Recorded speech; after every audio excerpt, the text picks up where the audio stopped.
Welcome everyone to Balancing Act. I'm Linda Wilson. I'm here with my friend and partner in crime, Sam McKeown. And today we're gonna talk with Sam to learn more about who he is and what he does. How you doing, Sam? I'm better than I deserve, I believe. So I kind of stole that from Dave Ramsey. He says that all the time, and part of that has to do with my pastoral background and some of my beliefs. But I'm doing very well. Awesome, awesome. And you're there in the Tampa area, so Yeah, is it hot and muggy? yeah. It's rainy season, so it gets hot during the day, and then mid-afternoon the rain comes, and then you have the humidity and everything else. But I wouldn't. I loved my time living in Wyoming, except towards the end where it just got unbearable for us weather-wise. Um, but we have really enjoyed being here. That's awesome. So Sam, the group sees us every week and they hear us talk and exchange ideas, and tell us a little bit about how you've how you've gotten where you're at. Oh, okay, so the the story actually. Uh, so I've lived in I think I figured it out one time. 42 of the U.S. states, or Ooh. maybe not lived there for. If you said 3 to 6 months, probably not, but a period of time. I have been to every state except Alaska and Hawaii. Um, for either a visitation or through, but it started in Pennsylvania, outside of Philadelphia, a little town called Prospect Park, and things have always been look for the adventure and things. As a senior in high school, my dad worked for a Philadelphia Naval Shipyard and was given a reduction in force, but he was given an opportunity to transfer. And long story short, he ended up at Mare Island Naval Shipyard in California. And that was back before California went so crazy. It was starting, but it wasn't quite that bad. And in my senior year, I decided to go with him. California wasn't my first pick. I expressed to my parents where I thought they should go. My sister seemed to think that I forced the issue of California. That was my third choice. He had three choices, and California was my third. Anyway, they still blame me for that, by the way, 30 years later, 40 years later. No, it's more than that. But anyway, so clean across the country, total a culture shock, to begin with. But in 1976, I had the opportunity to open a restaurant in a little town called Rock Springs, Wyoming. If you look back in the history of Wyoming, 1976 was a booming time for Southwest Wyoming. Oil, natural gas, coal-fired power plants, the Trona industry, all that, everything was just going crazy in Wyoming. And Rock Springs, Wyoming was a boom town. And this was one of the first and largest chain restaurants to open up in the area. We got our estimates from corporate. Never trust an estimate from corporate, especially in the Intermountain West. You live in Colorado, you've lived in Wyoming, you know that nobody gets it right.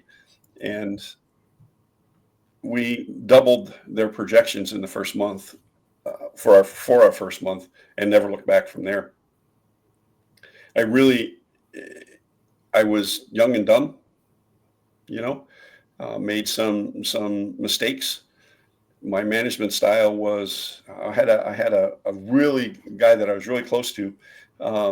He told me one day, he says, "You know what? I need to cut you off at the knees so that you can learn how to be a better manager." And I was offended at that for a while, and then I look back on it, it's like, yeah, he was right. you know, and I look back at it now, and I, obviously I've learned a lot. But I've lived all over that area. I've run several major restaurants, multi-unit management. That's my work background. I actually took about 3 years off in the middle of the restaurant side of it, and worked at power plant. Those from Southwest Wyoming know about the Jim Bridger power plant. At that point in time, it was the largest power plant west of the Mississippi, coal-fired, and it was what the guys that worked there, great guys, really loved the cruise that I was on, really loved the people, really didn't mind the work.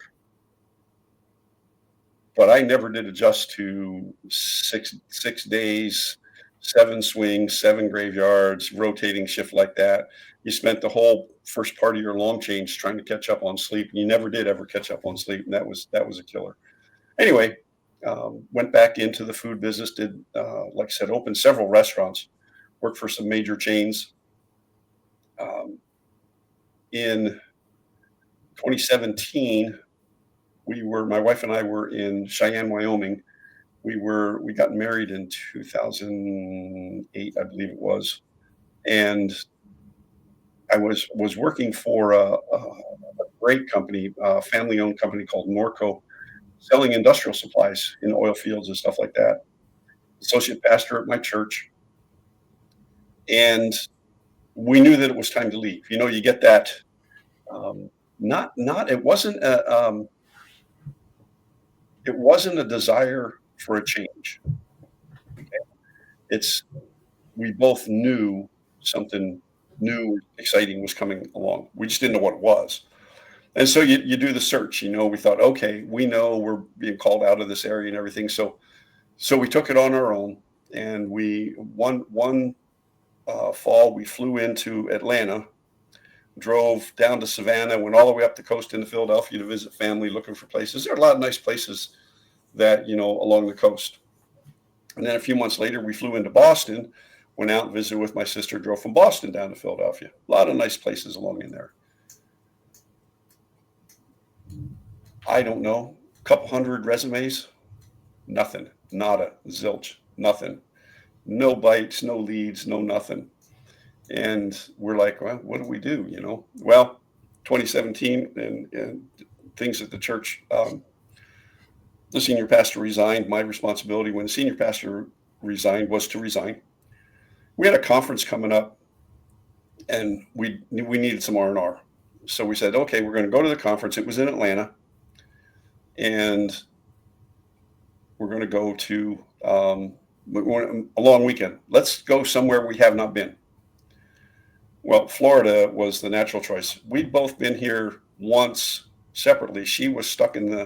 My wife Rita was stuck in the Miami airport, and that was her experience in Florida. And I was in Orlando for some training, and it rained the entire time I was there. So I never really left the hotel and the training facility. Anyway, it's funny. All I did was look for the cheapest airfares,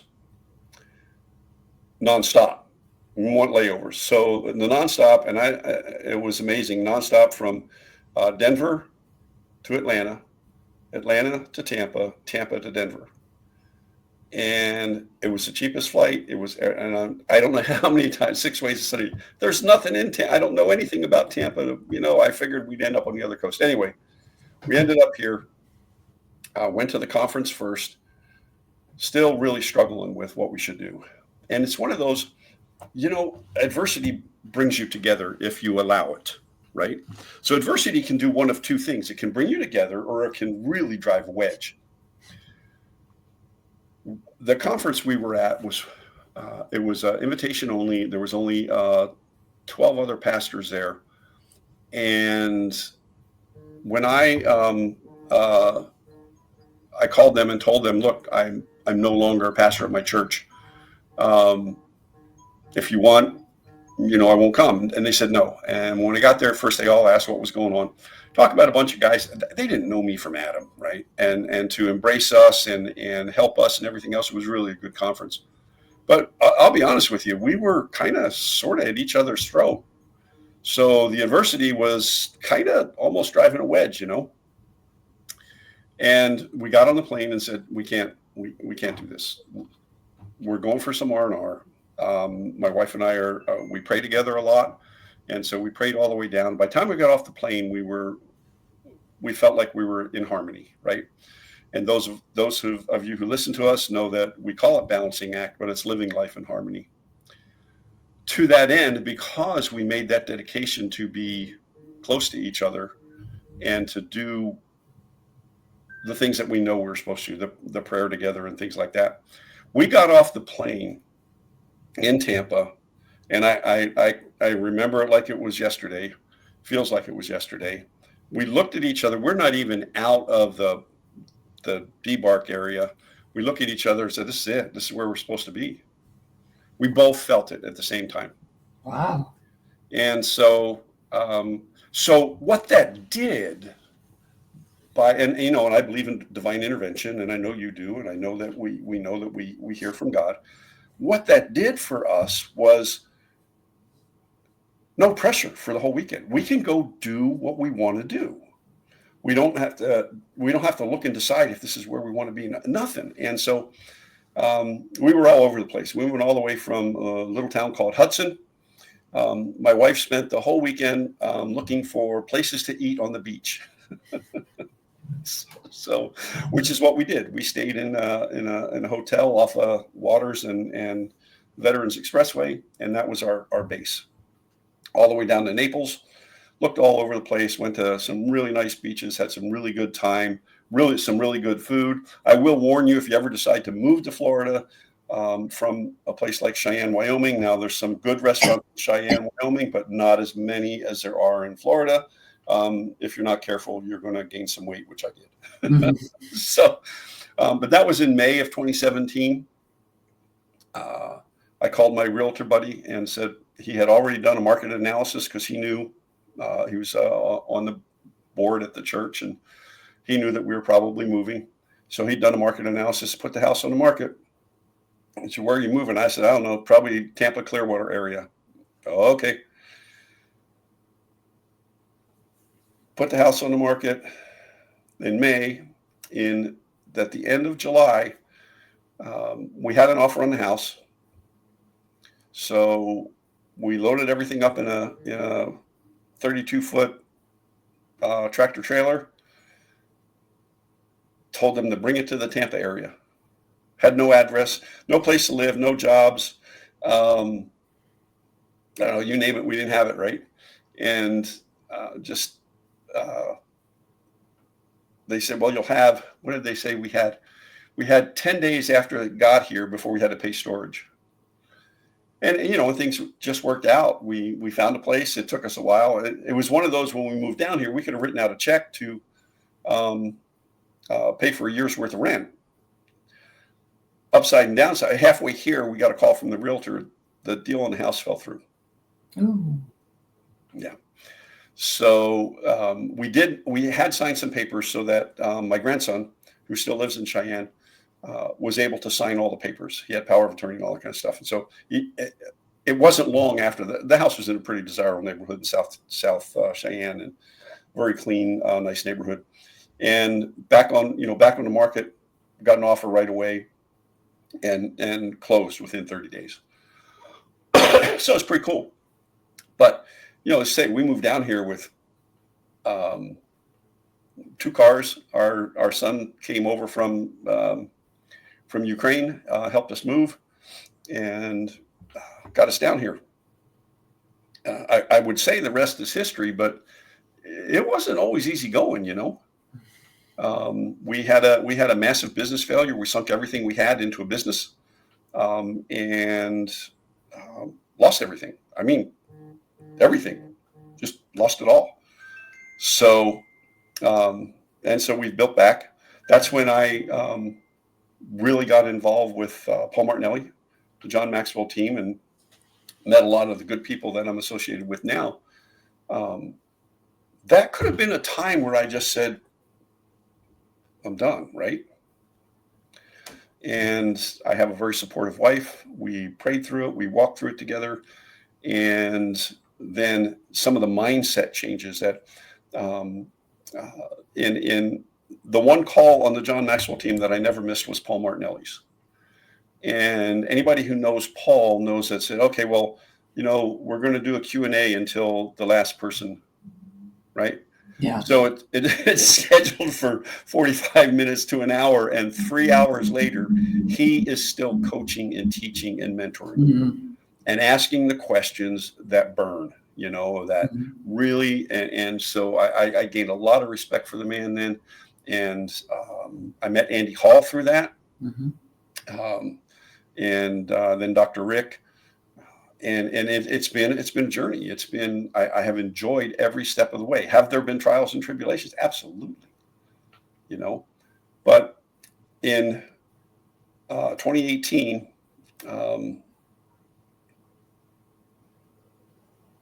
the job that I did line up fell through. So I looked at Rita. I says, "What are we going to do?" She says, "Well, you talked about starting a company. You're doing this. So what are you going to do?" And so the first business coach that I hired, kind of sort of some really good advice, but then he was more of a mentor teacher. I didn't really know what a good coach was, right? So he always said, have your name involved in at least in the main part of your business. That's how we came up with Sam and Rita Live. Okay. Okay. We're an LLC.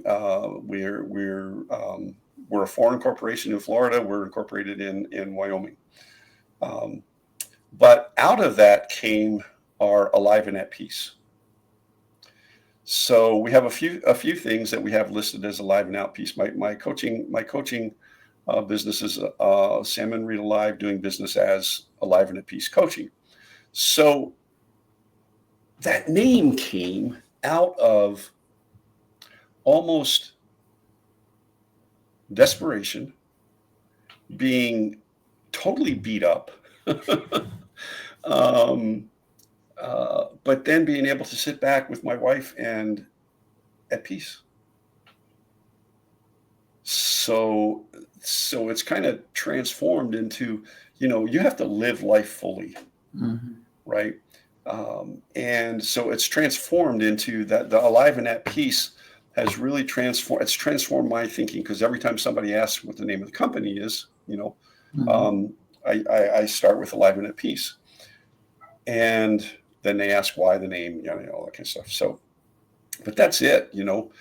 That's how I got to where I am right now. Through a myriad of health issues, we've both been down some of the same roads. I haven't had the surgeries that you've had, but I'll have them for you. Huh? I had them for you. Yeah, really, really. But the congestive heart failure, 2 bouts of cancer, 3 sinus surgeries now, and all that since 2020. Mm-hmm. And so actually 2022. And so, but God is good in all of it. God is good in all of it. He's treated you well. He's treated me well. And yeah, we've had our trials and tribulations. I met you through Empowered Living, through our association with Dr. Rick and Paul Martinelli. Mm-hmm. And I believe that when you're obedient, when you're doing what you're supposed to do, the people who become important and the people who lift you up and the people that you can lift up, they come into your life. And I think when we met, I think we were both at a point where we needed the association, each one of us, for whatever the reasons, and I have enjoyed so much the opportunity to do Balancing Act on the Empowered Living platform, and to do this every week with you, and to interview some of the great people we've interviewed, and being able to just do this. And I got to thank Paul and Andy Hall for allowing us the privilege of being on the platform.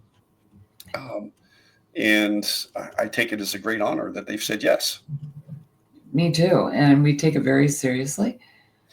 We try to bring value every time. And here, one more thing before we close. If you're looking for a good coach, make sure that they teach you how to coach. I have worked with another organization, and they call all of their people coaches. But there's a difference, and we know it. We've talked about it, between coaching, mentoring, and teaching. Right. And a good coach will tell you when they're moving to the next level or a different level. And so I really firmly believe, while I'm supposed to call myself that type of coach, whenever I do an initial intake, I tell folks, look, there's not a whole lot of coaching goes on here. This is mentoring and teaching. the coaching part of it comes when you ask them the questions that get to the root cause of their root problem, right? The root cause of their Right. problem. But that's kind of my story in a nutshell. Fascinating. And I know that there's a lot more to that story. There is. We will catch that in the next episode. Any final thoughts for the folks before we sign off? A couple of the things that Paul has taught us, and that's, the one thing is to live very intentionally. Don't do anything without intention, willy-nilly or whatever like that. And life is an adventure. Grab a hold of it, enjoy it. You only get to live once. And so grab the bull by the horns and enjoy the ride. Oh, that makes me think of Rita, Dancing in the Hurricane. Dancing in a Hurricane. That's exactly right. When life gives you rain, go play in the puddles, right? Play in the puddles. Exactly. Awesome. I saw real quickly, I saw a video where the dad was teaching his little daughter, who had to be maybe barely walking, right, how to jump and dance in a puddle. It was. Oh yes, I love that one. That's so cute. Sometimes we forget how to do that as we get older. Yeah, exactly. Yep, exactly. Well, thank you so much, Sam. We're going to come back next week and learn more, but thanks everyone for tuning in, and we'll see you soon. See you next week.